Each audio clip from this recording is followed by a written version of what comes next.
tenemos a Hernán Lecher, justamente uno de sus directores, el director de CEPA en línea. Hernán, gracias por atendernos en este mediodía. ¿Cómo estás? ¿Qué tal? ¿Cómo están? Buenos Bien, días. muy bien.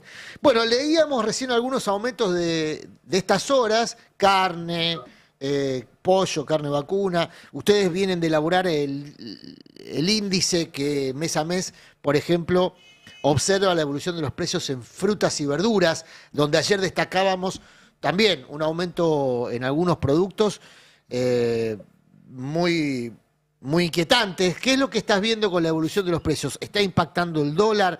Esta corrida que hubo en el dólar en las últimas 2 semanas de julio, todavía no, lo peor en ese sentido está por venir. ¿Qué es lo que están viendo?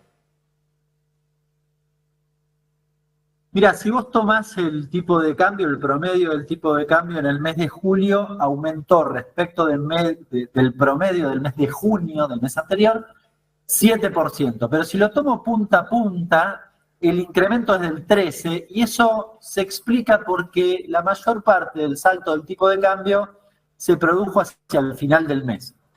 Por esto anticipo una cosa bastante intuitiva, que es que lo más probable es que el impacto sobre los precios se produzca o se está produciendo en el transcurso del mes de agosto y no tanto en el mes de julio. Vale la pena recordar que además la medición de inflación es el promedio por semana o de las 4 semanas Claro. contra el promedio de las 4 semanas del mes anterior. Por eso, en qué momento se produjo es importante. Ahora, el eje para mí principal es que nosotros vamos a ver la profundización de algo que ya veníamos viendo, pero ¿qué es?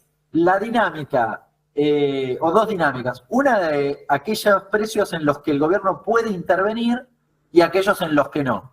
Paradójicamente, el gobierno que es libertario, pero que en esto, a contramano de lo que escribió Milei el otro día, que dice que es un fenómeno monetario, la forma de actuar es como si fuera un de costos, la inflación, desde hace largo rato. ¿Y por qué digo esto? Bueno, porque intervienen, fíjate, la luz y el gas en julio, el dato de julio que se va a conocer mañana, probablemente no tenga el 100% del impacto o no tenga demasiado impacto del salto del tipo de cambio, lo anticipaba recién, pero además, en luz y gas, por ejemplo, el aumento habilitado es del 2%. En lo que tiene que ver con la nafta que vos mencionabas, pasaron dos cosas. Primero, si el gobierno ha decidido llevar el precio a paridad internacional. Si hiciera eso, el incremento es del 9%. Sin embargo, el incremento de la nafta generalizado fue del 1,5%. Y la segunda cuestión que hicieron, que para mí es un tema central, es que rompieron el juguete en el sentido de que YPF ha empezado a dejar de ser la referencia de precios, porque te aumenta 3 veces en Mendoza, después te baja 1, 4 veces en Córdoba, a la noche te lo baja, te lo sube un poquito a la mañana. ¿Cómo haces? Bueno, Sí, no hay ¿cómo hace referencia de Milei, diría? precios. Claro. Ahora, No hay Hernán, referencia de precios y sí. No, perdón es la una decisión interrupción. deliberada. Claro, es una decisión deliberada que no haya referencia de precios, justamente para liberar a las fuerzas del mercado, entre comillas, que en el caso de los combustibles es oligopólico, no hay una competencia abierta, digamos, ¿no? Sí, pero ahí había una cosa positiva en ese esquema, porque quizás uno lo piensa desde el oligopolio y dice, uy, eso en general no está tan bueno. Pero en el caso del sector No, no, petrolero, con un precio de más del referencia, 50%. claro, con YPF funcionando como empresa de referencia, Claro, el oligopolio tiene sentido, claro. claro, porque ese es el que le marcaba, no está escrito, pero Claro. Shell no subía el precio si YPF no lo subía. El mes pasado sí lo hizo, subió 3,5 y YPF lo hizo al final del mes. Eso es lo que empezó a pasar. Entonces, medio ahora es un viva la pepa. Claro, Si YPF te sube en Córdoba, en Mendoza, no sé qué, después te la baja, ¿qué hace Shell? ¿Qué? ¿Se va a claro, ajustar a lo que dice YPF?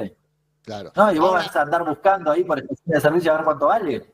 Hernán, el presidente decía en su cadena nacional que, y lo escribió después en un posteo en Twitter, eh, que a su modo de ver, el dólar, no existe el pass-through, digamos, no hay impacto del dólar en precios, que ese es un error, un error Sí.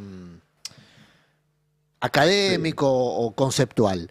Quienes vivimos en Argentina hace un tiempo, en mi caso hace más de 50 años, experimentamos todo lo contrario, que el dólar hace tiempo se ha convertido en el principal precio de referencia de la Argentina. Cuando se mueve el dólar, se mueve todo. A veces como un tembladeral, a veces más acompasado, pero es el precio madre, el precio el estandarte. ¿Qué es lo que imaginás vos para este tiempo que queda de acá a las elecciones de octubre, cuando ya hay incluso voces oficiales que advierten que se va a tratar de patear deuda para mantener pisado el tipo de cambio, es decir, que el propio gobierno reconoce que el tipo de cambio es importante, porque todo lo que hace es para mantener el tipo de cambio pisado?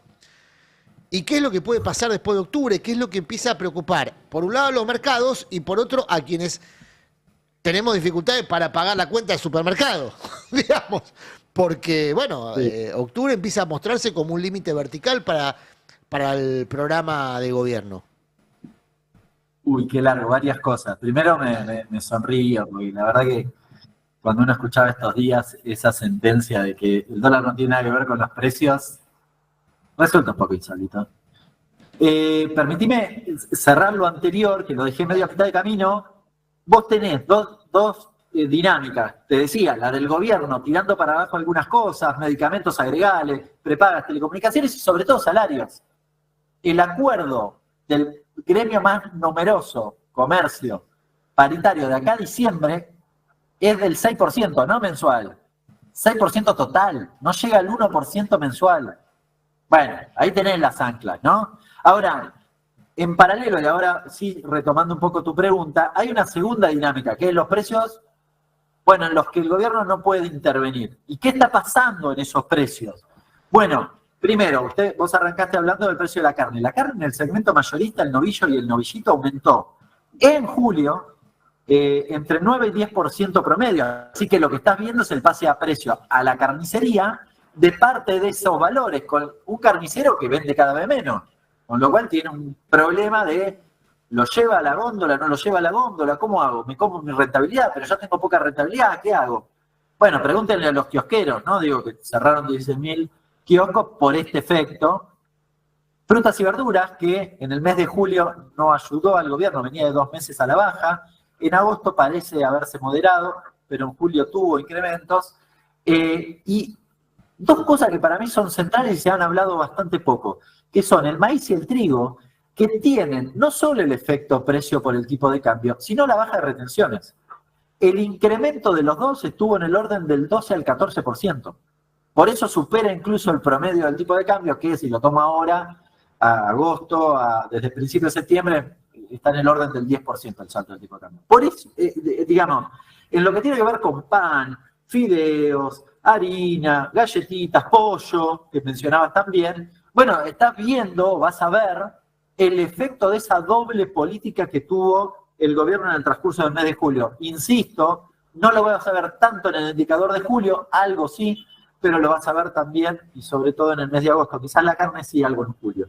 Ahora vos me preguntabas, bueno, o retomo la cuestión del dólar y la inflación de costos.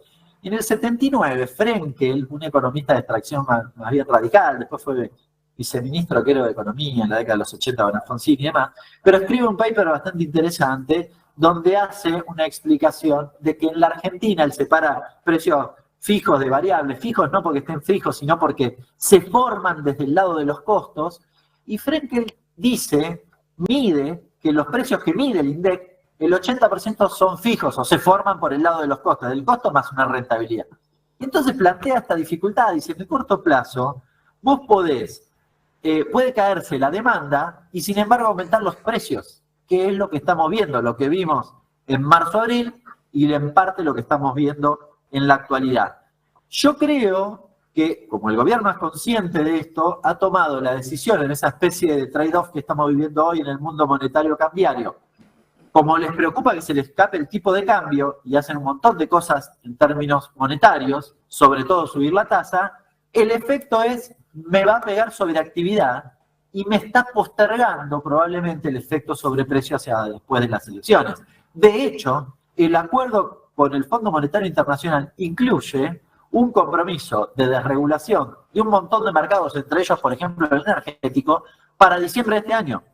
Con lo cual es coherente con el salvavidas que le ha tirado el Fondo Monetario al gobierno. En un montón de aspectos, también en ese. Digo, bueno, hasta las elecciones te la banco, pero después tenés que medio hacerlo. Con lo cual es una olla a presión también en ese aspecto. No solo en el tipo de cambio, problema de costos, sino también en los precios que están fijando, salvo los salarios, el resto lo van a querer liberar después de las elecciones.